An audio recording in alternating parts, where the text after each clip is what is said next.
इस हफ्ते की सबसे इंटरेस्टिंग खबर जो सुप्रीम कोर्ट ने दी है उसने पूरे देश को हिलाकर रख दिया है। अब ये खबर ही ऐसी है कि लोगों में काफी एक्साइटमेंट दिखने को मिला जब सुप्रीम कोर्ट की 5 जज bench of CJI DY Chandrachud, justice Surya Kant, M Sundresh, JB Pardiwala और मनोज मिश्रा ने सिटीजनशिप से जुड़े एक सवाल को एड्रेस किया। सिटीजनशिप का मुद्दा पार्लियामेंट के तहत आता है और सुप्रीम कोर्ट के लिए इस टॉपिक से डील करना काफी कंट्रोवर्शियल भी था, जहां वे ये देख रहे थे कि क्या पार्लियामेंट द्वारा लिया ये फैसला सही है या नहीं। अपने 4:1 के मेजॉरिटी से सुप्रीम कोर्ट बेंच ने ये डिसाइड किया कि 1971 मार्च के पहले तक असम में आए हुए इलीगल इमिग्रेंट्स को सिटीजनशिप देने वाला फैसला सही था और इसी के साथ वो सेक्शन भी कॉन्स्टिट्यूशनल है जिसने ये प्रोविजन क्रिएट किया। तो भले सुप्रीम कोर्ट बेंच ने इस केस में पार्लियामेंट के फैसले से अग्री किया है, पर उनके इस फैसले ने यूनियन के लिए अब जाकर कौन सी परेशानियां बढ़ा दी है, चलिए समझने की कोशिश करते हैं। यूनियन की प्रॉब्लम्स बढ़ चुकी है और शॉकिंगली इसके बावजूद कि सुप्रीम कोर्ट बेंच ने उनके फेवर में ही फैसला दिया था। पर आपको बता दें कि इस फैसले से पिटिशनर्स तो खुश है और specially senior advocate Kapil Sibal,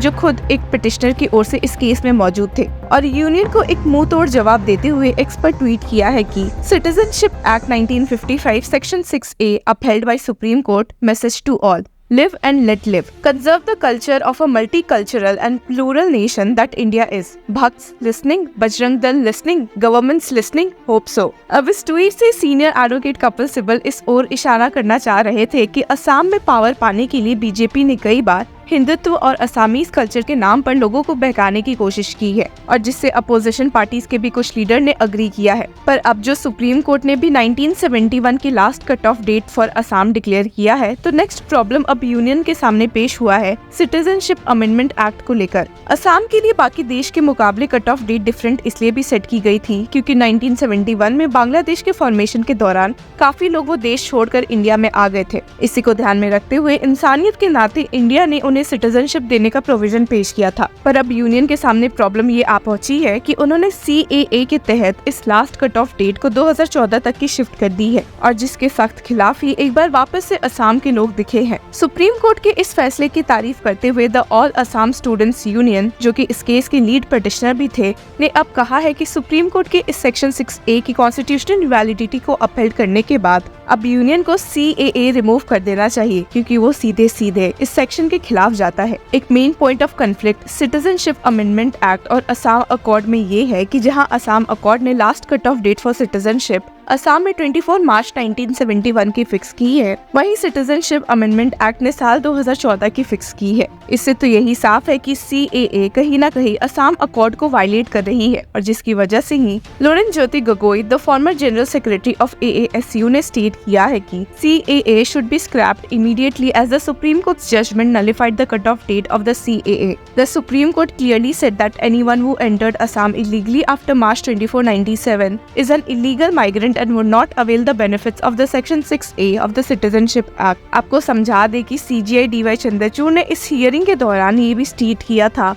कि सेक्शन 6A एक काफी इंटरेस्टिंग सोल्यूशन था and that the Assam accord was a political solution to the issue of growing migration and section 6A was a legislative solution. Section 6A must not be read detached from the previous legislation enacted by parliament to deal with the problem of influx of migrants of Indian origin. Section 6A is one more statutory intervention in the long list of legislation that balances the humanitarian needs of migrants of Indian origin and the impact of such migration on economic and cultural needs of Indian states. सिर्फ यही नहीं बल्कि CJI DY Chandrachud के अलावा justice Suryakant, जिन्होंने इस case में खुद एक दूसरा ओपिनियन नोट डाउन किया था, ने आगे फर्दर ऐड किया कि Our reading of the Constitution and precedents is that fraternity requires people of different backgrounds and social circumstances to live and let live. Supreme Court bench ने इस बात पर भी काफी जोर दिया कि citizenship cannot be interpreted in a negative manner that selectively applies it to a particular segment while labeling another faction as illegal immigrants. और अपने ओपिनियन में CJI DY चंद्रचूड़ ने ये भी स्टेट किया था कि the claim of the petitioner is that section 6A is violative of article 29 because it permits people from Bangladesh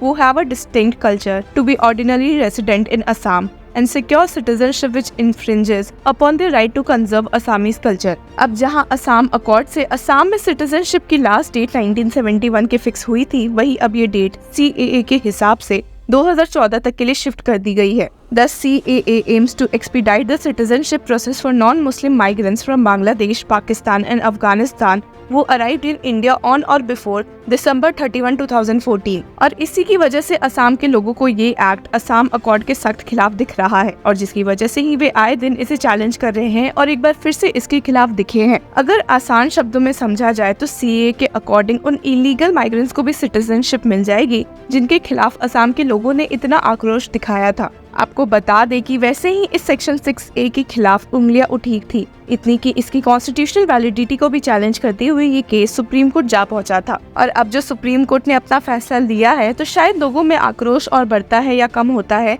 हमें पता चल ही गया है। पर सिर्फ यही नहीं बल्कि to tackle the migrant problem Assam has also conducted the National Register of Citizens NRC twice, once in 1951 and in 2019. That was also the year when the Citizenship Amendment Bill was passed. मामले ने एक interesting मोड़ तब ले लिया जब इन protest के बीच chief minister Himanta Bishwa Sharma ने लोगों को आश्वासन दिया कि जिन्होंने नेशनल रजिस्टर ऑफ सिटीजन्स के लिए अप्लाई नहीं किया है उन्हें CAA के तहत सिटीजनशिप नहीं मिलेगी। And had stated, I am a son of Assam and if a single person who has not applied for the NRC gets citizenship, I'll resign. और अपोजिशंस का अब ये मानना है कि सुप्रीम कोर्ट के इस फैसले के बाद शर्मा की पार्टी को भी धक्का लगेगा, जिन्होंने सितंबर के फर्स्ट वीक में ही ये अनाउंस करवा दिया था कि he would implement 52 recommendations of the panel, and some 3 weeks ago he declared that the state government had accepted 1951 as the cut-off year for implementing specific recommendations. और इस फैसले के बाद ही अपोजिशन ने कहा है कि अब 1951 और 1971 के बीच के कट ऑफ डेट का डिबेट अब जाकर शांत होगा। राज्यसभा MP और तृणमूल कांग्रेस लीडर सुष्मिता देव ने भी इस मामले में अपनी राय रखते हुए ऐड किया है